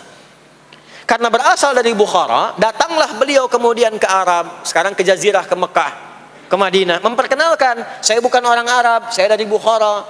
Rumusnya tambah alif lam di depannya, ujungnya tutup dengan i. Al-Bukhari, saya dari Bukhara. Diperkenalkan, maksudnya apa? Islam sudah masuk ke tempat saya, orang-orangnya sudah baik, orang-orangnya sudah khusyuk. Itu memperkenalkan. Orang tua kita Syekh Yasin dari Padang, maka diperkenalkan Syekh Yasin Al-Padangi. Syekh Ahmad Khatib dari Minangkabau, Syekh Ahmad Khatib Al-Minangkabawi. Syekh Abdul Somad dari Palembang, Syekh Abdul Somad Al-Palembangi. Syekh Nawawi dari Banten, Syekh Nawawi Al-Bantani. Ya, nanti ada Pak Ghafur dari Pondok Indah, ya, Masjid Raya Pondok Indah, datang ke Mekah umrah haji. Ana Ghafur Al-Masjid Raya Al-Pondok Indahi, gitu. Itulah salat. Salat. Jadi salat itu merubah keadaan kita lebih baik. Itulah sebabnya kenapa 5 waktu. Karena Allah inginkan di setiap waktu kita jadi orang baik. Di setiap waktu kita bahagia. Setiap waktu selesai persoalan. Datang masalah subuh, ya, antara subuh ke zuhur kan ada masalah tuh. Nggak mungkin ada orang dari subuh ke duhur nggak punya masalah, tuh nggak mungkin. Tuh wajahnya udah kelihatan tuh. Ya, makanya kita datang ya menghadap kepada Allah, minta diselesaikan, minta diberikan taufik, sujud kita. Diberikanlah solusi. Zuhur ke asar ada masalah, datang saat asar. Asar ke maghrib punya masalah, datang. Makanya semua ulama dulu seperti itu. Al-Bukhari itu menuliskan kitab sahihnya itu 16 tahun. Setiap satu hadis akan ditulis, sholat dulu. Sholat dulu. Begitu tenang, nyaman, baru tuliskan. 16 tahun. Itulah sholat. Nah, dari sekian waktu yang 5 kali itu, ada waktu yang spesial. Waktu spesial inilah yang ingin saya bahas, yang tadi disampaikan dalam pengantar sambutan. Jadi ini inti yang mau saya katakan. Ini barusan muqaddimah tuh. Barusan muqaddimah. Baik. Kan kita salat berapa kali sehari? Kita hitung. 1, subuh. 2, zuhur. 3, keempat, yang kelima, isya. Berapa jumlah rakaatnya? 17. Baik ya. Itu nomor telepon untuk koneksinya. Koneksi kita dengan Allah nomornya catat ya. 24434. Ya, kalau ditanya berapa nomor koneksi dengan Allah? 24434. Subuh 2, zuhur 4, asar 4, maghrib 3, isya 4. 5 waktu kan? Baik. Di 5 waktu ini kita dijaga, diinginkan menjadi hamba yang baik, bahagia, nggak lekat dengan masalah, tuntas semua. Saking sayangnya Allah sama kita. Kalau nggak sayang nggak disuruh sholat. Itulah sebabnya ketika diperintahkan menunaikan waktu sholat, diberikanlah gambaran waktunya. Tapi yang jadi persoalan kita sekarang yang akan dibahas, di antara sekian waktu itu, ada waktu-waktu yang spesial. Ada waktu-waktu yang spesial. Dari mulai subuh ke isya itu, ada yang dispesialkan oleh Allah karena ada bonus berlipat di dalamnya. Waktu apakah itu? Mari kita bacakan dulu mulai dengan Quran surah kedua ayat 238. Paling kanan sebelah atas di mushaf standar. A'udzubillahi minasyaitonirrajim. Bismillahirrahmanirrahim. Mohon izin saya agak lambatkan sedikit ritmenya karena ini inti yang mau kita bahas. Tadi muqaddimah makanya saya percepat ya. Hafizu 'alas salawati was salatil wusta wa qumu lillahi qanitin. Hafizu. Kalau Bapak Ibu lihat mushaf terjemah, diterjemahkannya dengan jagalah. Jagalah itu ihfadhu, hafidha yahfadh. Tapi kalau ada alif setelah hafidhu, itu berarti fi'il madhinya, past tense-nya, akar kata kerjanya hafadha, yuhafidhu. Alifnya mufa'alah, bermakna saling. Jadi mengartikannya begini, hafidhu 'alas salawati. Hei, hendaklah kalian saling menjaga waktu sholat. Kalau saling itu sendirian atau banyakan? Banyakan. Jadi kalau bapak di rumah ada 5 orang, bapak, ibu, dan 3 orang anak, maka jangan sholat sendirian pak. Ingatkan anaknya, ingatkan istrinya. Istri bangun duluan, ingatkan suaminya. Makanya waktu sholat itu, maaf, jangan cuma disandarkan pada azan yang kita dengar di masjid, harus hafal. Bahkan nanti gini, di Quran surah keempat ayat 103 itu, di ujung ayatnya, itu ada penanda ciri standar orang beriman. Maaf, kita tanya dulu nih, kita beriman tidak hari ini? Halo, beriman? Hati-hati ya, karena kata Nabi ada yang subuh beriman, sorenya sudah kufur tuh. Ya, yusbihu mu'mina wa yumsi kafira. Hati-hati ya. Yuk, apa ciri orang beriman tuh? Iman itu konfirmasinya bisa didapatkan satu melalui suara adzan. Adzan itu sama dengan penanda waktu sholat. Tahu dari mana iman itu bisa dicek dengan suara adzan? Quran surah ke-8 Al-Anfal di ayat yang kedua. Innamal mu'minuna alladzina idza dzukirallahu wajilat qulubuhum. Sungguh insan beriman itu ciri standarnya bisa dilihat. Kalau disebutkan nama Allah, ada konfirmasi iman dalam hatinya. Jadi iman itu letaknya di kolbu. Nanti konfirmasinya lewat suara adzan, dipanggil, disebutkan nama Allah. Makanya disebutkan nama Allah 5 kali dalam sehari untuk mengecek iman ada nggak dari subuh sampai isya. Ya, Allahu Akbar, Allahu Akbar. Ada getaran di hati kita, sudah adzan. Nah, itulah iman. Itulah iman.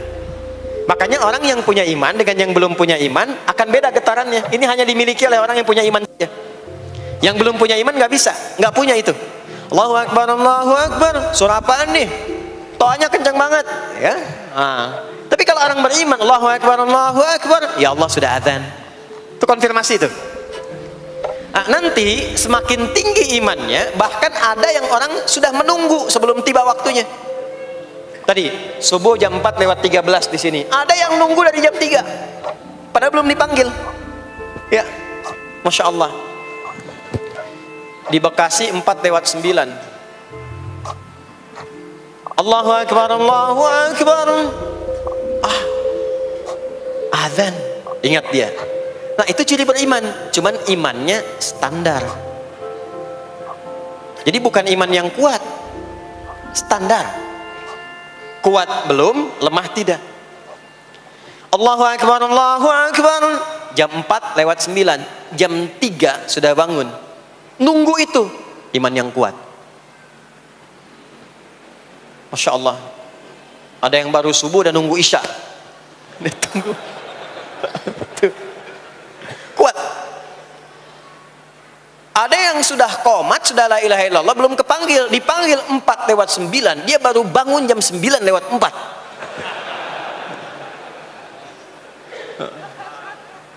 Tuh. Nah, ini iman lemah. Di bawah. Ciri standar, karena dipanggil ingat, maka ciri standar orang beriman itu tahu waktu sholat. Harus tahu Pak, Bu. Itu standarnya. Itu ada di Quran surah keempat, di akhir ayat 103. Inna sholata kanat 'alal mu'minina kitaban mawquta. Kalau pakai terjemah balaghah itu bunyinya begini. Sungguh orang beriman itu pasti tahu waktu sholat. Nah, jadi kalau ditanya jam berapa zuhur nanti belum bisa kita jawab dengan sempurna, itu artinya apa? Imannya belum naik itu ke level standar, belum menguat. Ya, ini poinnya. Nanti kapan waktu sholat itu tiba? Kalau ada yang belum ingat, jangan dibiarkan tidak ingat. Makanya kata Al-Quran, saling menjaga ya waktu sholat itu. Jangan sampai di keluargamu, ada temanmu, kolegamu, bahkan tetanggamu itu nggak tahu waktu sholat. Bahkan nggak sholat, itu bahaya. Kalau memang sayang sama anak, ingatkan. Sayang istri dengan suami, ingatkan. Tanda istri beriman yang cinta dengan suaminya, tanda pertamanya ketika mengingatkan suaminya pada semua hal yang disukai oleh Allah. Begitu sebaliknya. Maka kata Al-Quran, hafidhu, saling menjaga waktu sholat. Disebutkan di situ alas sholawat, bentuknya begini. Tulisannya alif, lam, waw, alif, ta maftuha begini. Alas, begini tulisannya. Karena nanti ada yang begini, as-salat, ada yang begini. Biar saja, enggak usah. Ada yang begini, tak marbutah. Seperti Al-Baqarah ayat 3, alladzina yu'minuna bil ghaibi wa yuqimunas shalah. Begini tulisannya. Ada yang begini. As-salat pakai alif, tak gini. Tapi di Al-Baqarah ayat 238 tulisannya begini. Alas salawati, taknya terbuka. Secara singkat begini, secara singkat. Kalau tulisannya begini, maka yang dimaksud sholat fardu. Yang dimaksud sholat apa? Sholat fardu. Sholat fardu itu ada berapa? 5 waktu. Maka kata Allah, hei, saling jaga ya. Waktu sholat yang fardu itu yang 5 waktu. Di antara yang 5 itu ada yang spesial. Was-sholatil wusta. Waktu yang pertengahan. Tengah-tengah. Di antara 5 waktu itu. Yuk kita tuliskan dulu sebentar. Sholat ada sholat apa saja? Subuh, kemudian zuhur, kemudian asar, kemudian nggak cukup, ambil ke sini, maghrib, kemudian isya. Subuh, zuhur, asar, pindah sini, maghrib, isya. Lihat rumusnya. Jadi yang sholat pertengahan yang mana? Jangan lihat tulisannya itu. Ya, karena subuh di tengah-tengah disebutnya subuh ya. Surat pertengahan yang mana? Asar apa subuh? Subuh apa asar? Apa dalilnya? Kita pakai dalil. Nah, sholat pertengahan itu disebutkan oleh Nabi itu ada dua. Ada subuh dan asar. Qala Rasulullah sallallahu alaihi wasallam yata'aqabuna fiikum malaikatul laili wa malaikatun nahari fi salatil asri wa fi salatil fajri. Berebut semua malaikat yang bertugas di siang dan malam, berebut membersamai kita. Kalau berebut itu artinya kalau ada yang berdoa diaminkan, kalau ada yang mohon ampun diistighfarkan oleh malaikat. Jadi malaikatnya minta kepada Allah, ya Allah ampuni si fulan, ya Allah ampuni si fulan, ya Allah si fulan, dan seterusnya sampai selesai. Itu khusus di salat asar dan salat subuh. Sampai kemudian thumma yas'aduna ila sama'. Kemudian mereka para malaikat itu kembali bertugas masing-masing, lalu Allah mengonfirmasi kepada mereka untuk menunjukkan kebenaran tugas malaikat yang tidak bermaksiat. Allah Maha tahu tentang hambanya, Maha tahu. Tapi Allah ingin menunjukkan kepada kita apa yang benar dari lisan malaikat itu yang enggak pernah berdusta. Ya, maka Allah bertanya kepada malaikat, bagaimana keadaan hambaku ketika engkau tinggalkan? Maka disampaikan oleh malaikat itu, ya Allah, aku meninggalkan hambamu si fulan, dia sedang menunaikan ibadah, dia sedang sholat kepadamu, dan khusyuk berdoa, dan seterusnya. Maka apa jawabannya? Saksikanlah, ketika malaikat menyampaikan sedang ibadah, maka turun bonus dari Allah untuk mengampuni dosa si hamba itu. Itulah manfaatnya waktu pertengahan. Waktunya disebutkan di hadis ini asar dan subuh. Antara asar dan subuh itu masih ada yang unggul, ada yang istimewa lagi. Apa yang istimewa? Antara asar dan subuh yang istimewa terletak di subuhnya. Jadi dari 5 waktu ini, yang pertengahan asar dan subuh, karena amal di bawah ditunjukkan untuk mendapatkan penilaian langsung dari Allah seketika dan memberikan jawaban dari apa yang kita inginkan, asar dan subuh. Tapi dibandingkan asar dengan subuh, gila keduanya dibandingkan, dua-duanya mulia. Maka subuh punya kemuliaan yang tidak dimiliki oleh asar. Ya, makanya nanti asar bisa bertemu dengan zuhur, masih ada jama, masih ada qasar. Maghrib ketemu isya, masih ada jama, ada qasar. Ya, tapi subuh nggak bisa di jama, nggak bisa di qasar. Ya, makanya subuh letaknya jauh, ke isya jauh, ke zuhur jauh. Ya, saya mau jamaah, ya jama antara isya dengan subuh biar nanti bangunnya sekalian gitu, nggak bisa. Ya, maghrib masih bisa di jama dengan isya, isya di qasar, dari 4 jadi 2. Maghrib gak bisa dikosor karena 3 gak mungkin jadi 1,5. Ya, zuhur udah 2, masa mau dikurangin lagi? Subuh udah 2, gak mungkin dikurangi lagi. Maka dari itu subuh menyendiri sendiri. Nah, ada apa kemuliaan di subuh itu? Maka turunlah Quran surah ke-17 ayat 78 yang tadi saya bacakan di awal. Aqimis salata liduluki syamsi ila ghasaqil lail. Sampai sini zuhur sampai isya. Dulu kisyamsi tergelincir matahari itu zuhur. Sampai ghasaqil lail tiba malam itu isya. Lalu ditutup ujungnya wa qur'anal fajr. Khusus untuk subuh itu ditambahkan selain sholat ada bahasa Quran di Quran sendiri. Khusus untuk subuh redaksinya ditambahkan dengan Quran. Apa itu Quran? Halo, apa itu Quran? Kalau tidak tahu cepat katakan wallahu a'lam deh. Apa itu Quran? Wallahu a'lam. Ada Quran, ada Al-Quran. Ada Quran, ada Al-Quran. Kalau yang disebut Al-Quran itu mutlak firman Allah. Dari mulai Al-Fatihah sampai An-Nas. Ini yang terdapat di dalam mushaf ini, di 2 jilid ini. Ya, itu Al-Quran. Kalau disebutkan Quran tanpa alif lam, maka yang dimaksudkan bacaan secara umum. Apakah itu Al-Quran, doa, istighfar, semua bacaan itu Quran. Kemuliaan sholat subuh itu dimulai sejak waktu fajar, matahari mulai keluar sinarnya untuk membelah gelapnya malam, itu sinarnya disebut dengan fajar. Nanti subuhnya saya terangkan di akhir. Sinarnya membelah kegelapan malam, fajar shadiq. Maka pada saat itu bukan hanya sholatnya yang punya keistimewaan seperti sholat asar tadi, tapi semua bacaannya langsung dijawab seketika oleh Allah Subhanahu wa taala. Dipersaksikan oleh seluruh malaikat dan dijawab langsung oleh Allah Subhanahu wa taala. Jadi kalau Anda berdoa, maaf, doanya lebih cepat terkabul kalau dipanjatkan dengan cara yang benar dan khusyuk. Kalau Anda istighfar, langsung dijawab. Kalau kita baca Quran, pahala langsung dituliskan berlipat. Itulah kemuliaan waktu fajar. Jadi Allah sendiri yang menyampaikan, bukan cuma sholat yang penting, semua bacaannya itu langsung didengar, langsung direspon, langsung dipersaksikan.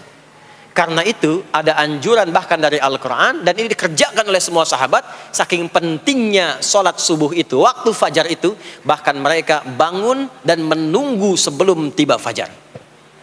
Maka disitulah muncul kemudian tahajud. Maka muncullah kemudian istighfar sebelum waktu subuh. Ya, ada amalan. Ini saya mau kasih rahasia ya. Tapi tolong jaga. Ini antara kita saja di sini. Ya, rahasia. Ada waktu sebelum subuh. Cuman 15 sampai 20 menit kurang lebih. Ingat ya. Kalau dikonversi sekitar 15 sampai 20 menit waktunya. Namanya waktu sahar. Sahar, jamaknya ashar. Jamak itu karena setiap hari oleh Allah dikasih itu. Sahar, jamaknya ashar. Rahasianya di mana? Bapak Ibu, ini waktu yang paling cepat untuk terkabulnya doa. Anda mau minta apa saja, hadisnya qudsi. Ibadi, kata Allah, hambaku, siapapun yang bermohon sekarang aku kabulkan, yang minta aku berikan. Wa man istaghfara li ghafartu lah. Siapa yang minta ampunan, istighfar, aku ampuni dia sekarang juga. Baik, Bapak Ibu, begini saya tanya nih, kalau ditawarkan minta apa saja diberi, ya, terus minta ampun juga diampuni, pilih mana? Minta apa saja diberi, mau minta apa saja, atau mau minta ampunan istighfar, pilih mana? Jujur aja, kalau ada proyek nilainya 100 miliar, ya, ada utang 1 miliar belum ditutup, terus belum minta apa saja diberikan, pilih mana? Minta 100 miliar, potensi dikabulkan, atau minta diampuni dosa, pilih mana? Pilih salah satu, nggak usah dua-duanya. Oh, ada tawaran dikasih 100 miliar atau diampuni dosa, pilih mana? Ampuni dosa. Pelan banget ya. Kata ibu kalau bisa dua-duanya gitu. Coba, kalau ada rumus begini, Anda disuruh memilih apakah dunia dan seisinya atau memilih ampunan Allah, maka pilih ampunan Allah. Karena nanti ada rahasia yang kedua. Banyak rahasia ini. Ada rahasia istighfar. Istighfar itu kalau sudah menyatu dengan jiwa kita, sudah terbiasa maksudnya. Biasa istighfar, dan jadi karakter, jadi kebiasaan. Bukan hanya pasca sholat, di mobil istighfar, di kantor masuk istighfar, sudah kebawa, udah refleks itu. Faidah keutamaan untuk orang yang rajin istighfar itu ada dua. Satu, diampuni dosanya oleh Allah, yang cirinya nanti akan dijaga dari maksiat. Ya, bukan maksum, karena maksum itu untuk para nabi. Untuk para nabi dan rasul. Manusia nggak ada yang maksum selain nabi dan rasul. Maksudnya apa? Diberikan petunjuk oleh Allah untuk menjaga diri. Sehingga ketika dosanya diampuni, dia nggak berbuat dosa itu lagi. Mata biasa melihat yang tidak baik. Tobat, diampuni dosa mata itu, cirinya adalah mata nggak senang lihat yang nggak baik lagi. Itu dosa mata diampuni. Ciri tobat diterima. Maka istighfar itu menggugurkan dosa-dosa dan menjaga kita dari perbuatan salah. Yang kedua, orang yang sudah terbiasa beristighfar, itu doa cepat dikabulkan, bahkan sebelum ia memintanya dan memohonkannya. Sebelum melafazkannya, itu bisa terjadi Allah sudah mengabulkannya. Itulah kemuliaan istighfar. Nah, orang-orang yang istighfar, menunggu waktu datangnya fajar, itu mendapatkan kemuliaan langsung dari Allah, sampai dikatakan di Al-Quran, disebutkan sebagai orang-orang yang akan menghuni taman surga yang sekarang sedang beraktivitas di dunia. Itu ada di Quran surah ke-51 ayat 15 sampai 18. Yang istighfarnya di ayat 18. Ya, jaminan surganya ayat 15, 16, 17-nya tentang tahajud. Innal muttaqina fi jannatin wa 'uyun akhidhina ma atahum rabbuhum innahum kanu qabla dhalika muhsinin. 17-nya kanu qalilan minal laili ma yahja'un. Bahkan nunggu waktu sahar, nunggu subuh, tahajud dulu. Kemudian 18-nya wabil ashari hum yastaghfirun. Istighfar. Istighfar, istighfar, istighfar. Sampailah tiba dia waktu fajar subuh. Ya. Itu selesai dia istighfar, dapat kesempatan subuh, sholat dulu 2 rakaat. Itu saking tingginya waktu itu, nilainya kata Nabi melebihi dunia dan seisinya. Melebihi dunia dan seisinya. Masya Allah. Makanya muncul kemudian sabda Nabi, raka'atul fajri khairum minad dunya wa ma fiha. 2 rakaat subuh ini daripada dunia dan seisinya. Itu asalnya di sini. Jadi memang subuh itu mesti diperjuangkan.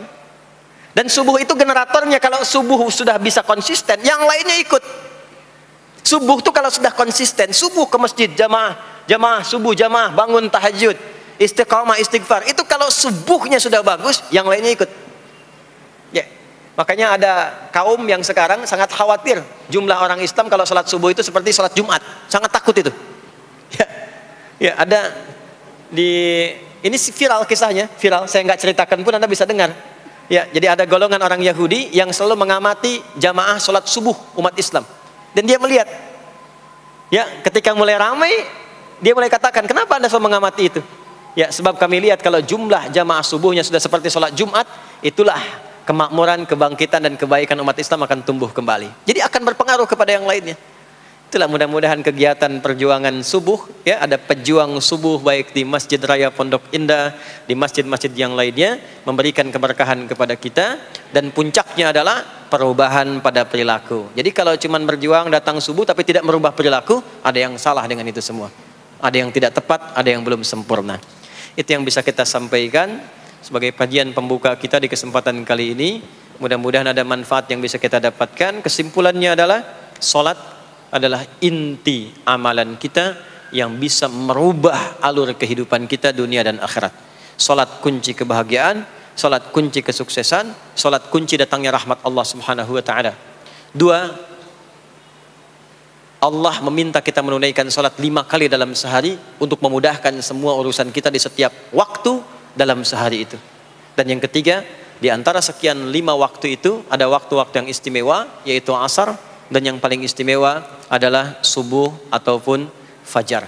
Mudah-mudahan kita bisa konsisten menunaikan dan menjaga waktu salat itu sampai kita pulang kepada Allah dalam keadaan husnul khatimah. Sementara itu yang disampaikan. Baik, mudah-mudahan ada keberkahan dari apa yang telah disampaikan. Pasti apa yang saya sampaikan pasti ada salah. Pasti ada yang kurang tepat. Pasti ada yang keliru disampaikan. Mohon diingatkan supaya saya koreksi. Tinggalkan yang salahnya. Ambil yang benar, yang baik, yang kira-kira bisa diamalkan. Jauhi hal-hal yang bisa menjauhkan kita dari Allah. Dan semoga kita semua diwafatkan dalam keadaan husnul khatimah insyaAllah. اللهم تقبل منا إنك أنت السميع العليم وتب علينا إنك أنت التواب الرحيم اللهم نحمدك حمدا شاكرين كما علمتنا أن نحمدك ونشكرك شكرا كما علمتنا أن نشكرك أنت المقدم أنت المؤخر بيدك الخير إنك على كل شيء قدير اللهم اجعل جمعنا هذا جمعا مرحوما وتفرقنا من بعده تفرقا معصوما Ya Allah, jadikan pengajian kami pagi di siang hari ini pengajian yang Kau berkahi, dan bila pun kami berpisah, jadikan perpisahan kami mengantarkan pada kemuliaan yang lebih baik di sisimu. Rabbana la tada' lana fi maqamina hadza dhanban illa ghafartah. Ya Allah, jika ada pendosa hadir di majlis ini, jangan biarkan ia pulang kecuali Engkau telah ampuni segala dosa-dosanya. Wala hamman illa farajtah. Jika ada yang tengah merasakan kegelisahan, jangan biarkan ia pulang kecuali Engkau telah tenangkan keadaan hatinya. Wala asiran illa yassartah. Jika ada yang tengah mengalami kesulitan dalam kehidupannya, di rumah tangganya atau pekerjaannya, maka mohon dengan keikhlasannya angkat dan hilangkan semua kesulitannya. Rabbana atina fid dunya hasanah wa fil akhirati hasanah wa qina adzabannar. Wa sallallahu ala sayyidina Muhammad wa ala alihi wa sahbihi ajma'in. Wa akhiru da'wana subhanakallahumma wa bihamdika nashhadu an la ilaha illa anta nastaghfiruka wa natubu ilaik. Walhamdulillahi rabbil alamin. Mohon izin, mohon sekali berikan saya akses untuk mudah keluar. Saya mencintai Anda semua, barangkali tanpa harus bersalaman pun saya mendoakan Anda semuanya, karena memang ada waktu yang harus saya kejar. Terima kasih, saya mencintai Anda semua. Assalamualaikum warahmatullahi wabarakatuh.